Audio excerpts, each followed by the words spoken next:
तकरीर और गुफ्तगू करने का इरादा नहीं है। दो बातें सिर्फ आपसे अर्ज करनी है और दोनों बातों का खुलासा हज़रत मुफ्ती साहब इंशाअल्लाह बयान कर देंगे।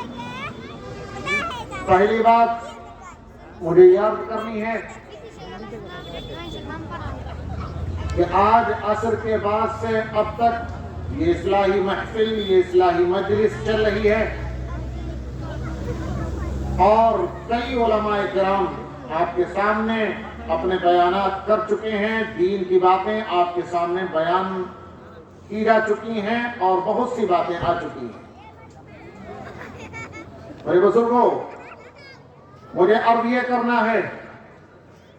कि अगर इस्लाही महाफिल, इस्लाही मजलिसें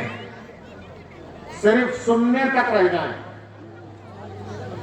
आप असर के वक्त से लेकर रात के 12 बजे तक महफिल में बैठकर उलमा की बातों को सुन लें, उलमा से मोहब्बत का, अकीदत का इजहार फरमाएं, उलमाए किराम आपके सामने बातें बयान करके चले जाएं।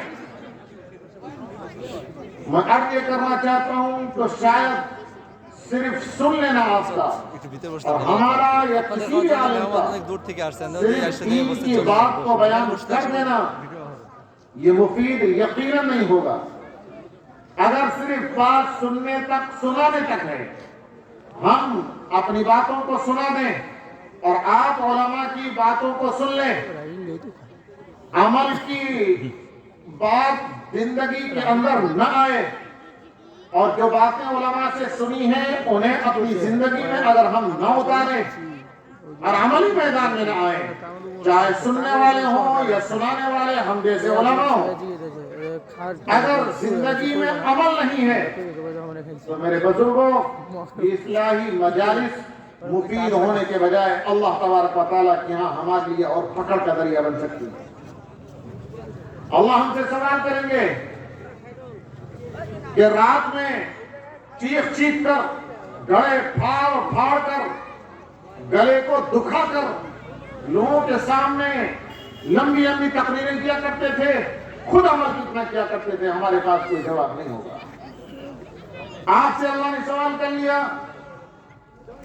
कि 5-5, 6-6 घंटे बैठकर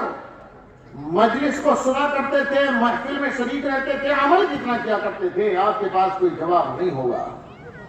अल्लाह के पास हमें इसका हिसाब देना होगा। मेरे बुजुर्गों, कहना यह है, सिर्फ इतनी बात अर्ज करना चाहता हूं, जिंदगी में अमल है तो सब कुछ है, अमल नहीं है तो कुछ भी नहीं। ये बात मैंने इसलिए छेड़ी है कि इस महफिल का इख्तिताम होने वाला है, थोड़ी देर में महफिल खत्म हो जाएगी। असर से लेकर अब तक उलमाए किराम से जो बातें सुनी हैं, अगर ये आज़्म करके उठें कि एक एक बात पर अमल करेंगे, जिंदगी में उतारेंगे और जिंदगी दीन के रास्ते से हटकर नहीं गुजारेंगे, सुन्नतों का खोगर और आदी अपने आप को बनाएंगे, एक एक कदम सुन्नत के सांचे में हमारा ढला हुआ होगा, ये आज़्म लेकर अगर उठें तो मैं समझता हूं कि इस्लाही महफिल कामयाब है वरना नाकाम है, फिर कामयाबी दूर तक नहीं। अबू दाऊद शरीफ के अंदर वो रिवायत मौजूद है, हजरत आयशा रज़ियल्लाहु ताला अन्हा रिवायत फरमाती हैं, उम्मुल मोमिनीन हैं। हजरत आयशा खुद अपना एक वाक़या बयान फरमाती हैं जो नबी अकरम सल्लल्लाहु अलैहि वसल्लम के सामने पेश आया, उससे समझ में आता है कि अमल की अहमियत कितनी है। अगर अमल जिंदगी में है तो कामयाबी है वरना नाकामी नाकामी है। हदीस में अभी सुनाऊंगा, लेकिन मैं आपके ज़हन में इतनी बात डाल दूं कि उम्मुल मोमिनीन, हमारी सबकी माँ हज़रत आयशा रज़ियल्लाहु ताला अन्हा कोई मामूली दर्जे की खातून नहीं है, इतनी अजीम खातून है, इतनी अजीम खातून कि कुरान करीम में 18वें पारे में सूरह नूर में मुकम्मल 10 आयतें इकट्ठी हज़रत आयशा रज़ियल्लाहु ताला अन्हा की शान तक़द्दुस को बयान करने के लिए नाज़िल हुई।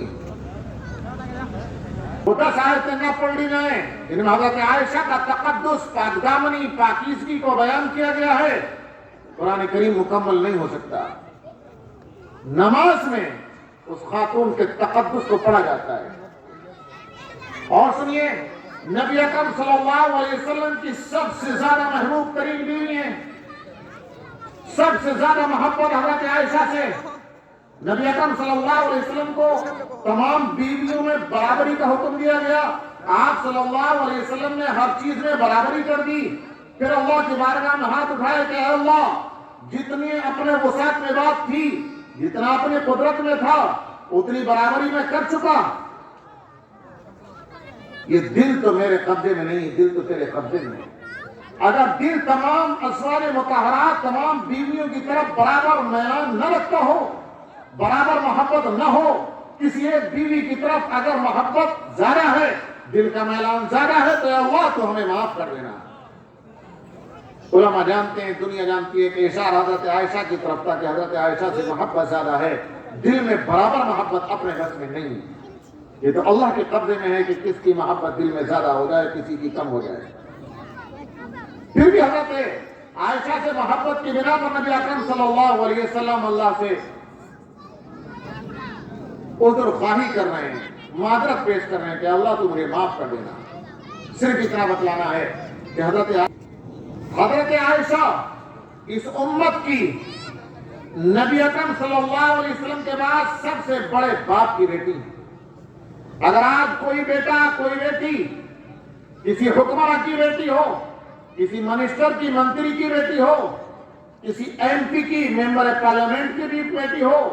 کسی ایم ایل اے کی بیٹی ہو، کسی بڑے افسر کی بیٹی ہو، کسی بڑے افسر کا بیٹا ہو، تو اس کا غرور آسمان کو چھوتا ہے، وہ تکبر کی انتہا تک پہنچا ہوا ہوتا ہے کہ میرا سامنا کون کر سکتا ہے۔ یاد رکھو، اگر باپ کے بڑا ہونے کی بات ہے، امت میں سب سے بڑے باپ کی بیٹی حضرت عائشہ ہے۔ اس لیے کہ خود نبی اکرم صلی اللہ علیہ وسلم نے فرما دیا تھا کہ امت کے سب سے زیادہ افضل ترین آدمی اور امت پر سب سے زیادہ رحم کرنے والے آدمی حضرت ابوبکر ہیں۔ حضرت ابوبکر کی صاحبزادی حضرت عائشہ، اس فضیلت کو ذہن میں رکھیں۔ اب روایت کو سنیں کہ حضرت عائشہ رضی اللہ تعالیٰ عنہ کیا بیان فرماتی ہیں۔ حضرت عائشہ رضی اللہ تعالیٰ عنہ ایک مرتبہ نبی اکرم صلی اللہ علیہ وسلم کے پاس بیٹھی ہوئی ہیں، آنکھوں سے آنسو ٹپکنے لگے، حضرت عائشہ رضی اللہ تعالیٰ عنہ رونے لگی۔ اچانک حضرت عائشہ رضی اللہ تعالیٰ عنہ کو روتے دیکھ کر نبی اکرم صلی اللہ علیہ وسلم کا دل بھرایا،